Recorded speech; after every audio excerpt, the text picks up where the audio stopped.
Bonjour, je m'appelle Rita Ezrati et je vais vous lire des extraits d'un livre de François Cheng qui s'intitule « Et le souffle devient cygne ».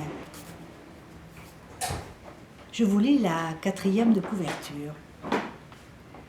Mon père ne m'a pas légué des meubles ou des bijoux, mais des bâtons d'encre. Depuis 3 ou 4 générations, ces bâtons sont un trésor de famille plus précieux que l'or. Tous les matins, je calligraphie pour me calmer, pour chasser les restes des cauchemars ou entrer dans le rythme de la vie. La pratique quotidienne de cette discipline m'est devenue indispensable, comme une prière intérieure. Chaque jour, il faut repartir de la feuille blanche, plonger en soi, se mettre en quête du vrai et du beau. Fruit de longues maturations, ces créations d'encre révèlent sans doute le portrait de mon âme.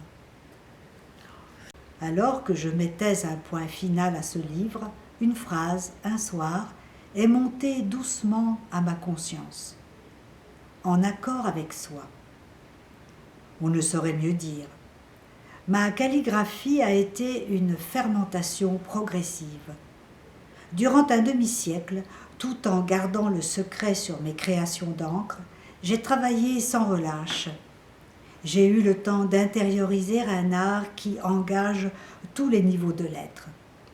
Je fais mienne la phrase de Keats qui assurait que « la terre est une vallée où poussent les âmes ».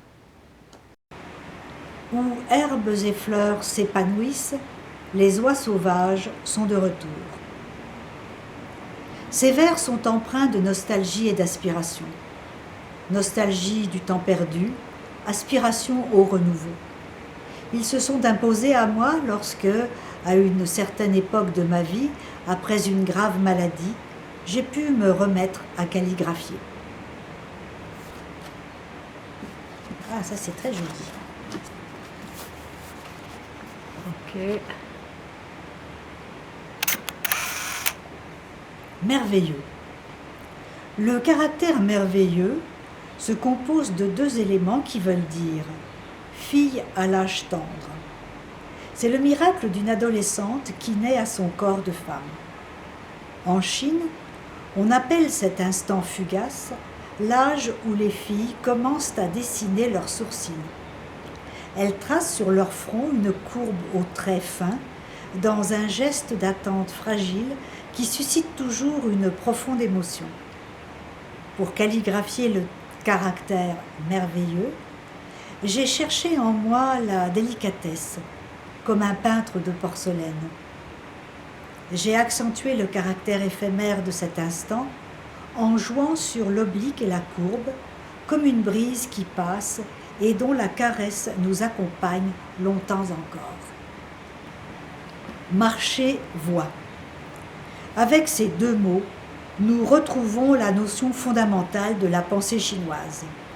Cette gigantesque marche en avant de la vie qu'est le Tao, la voix.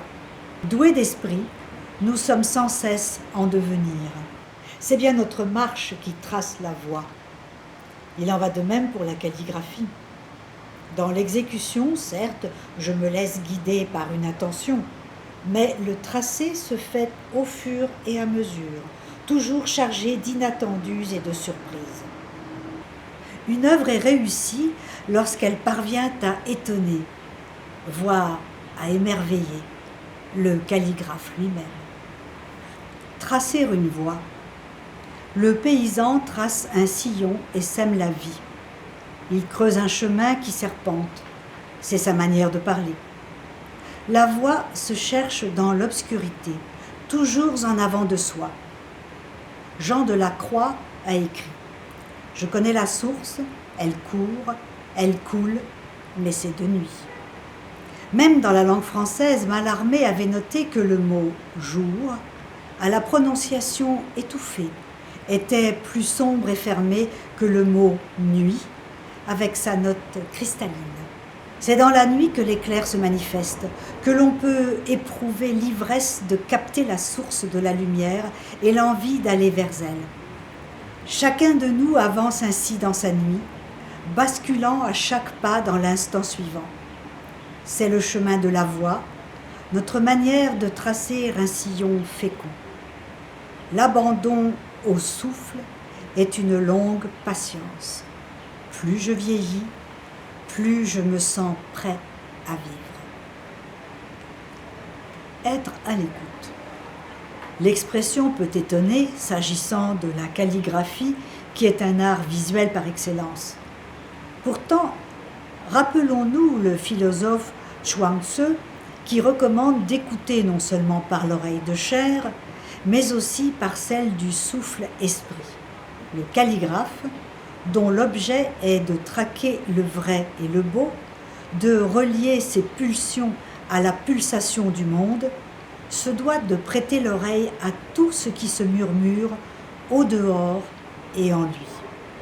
C'est alors que ses gestes épousent fidèlement la voix du cœur. Et le spectateur, à son tour, est invité à entendre le chant qui jaillit d'entre les traits.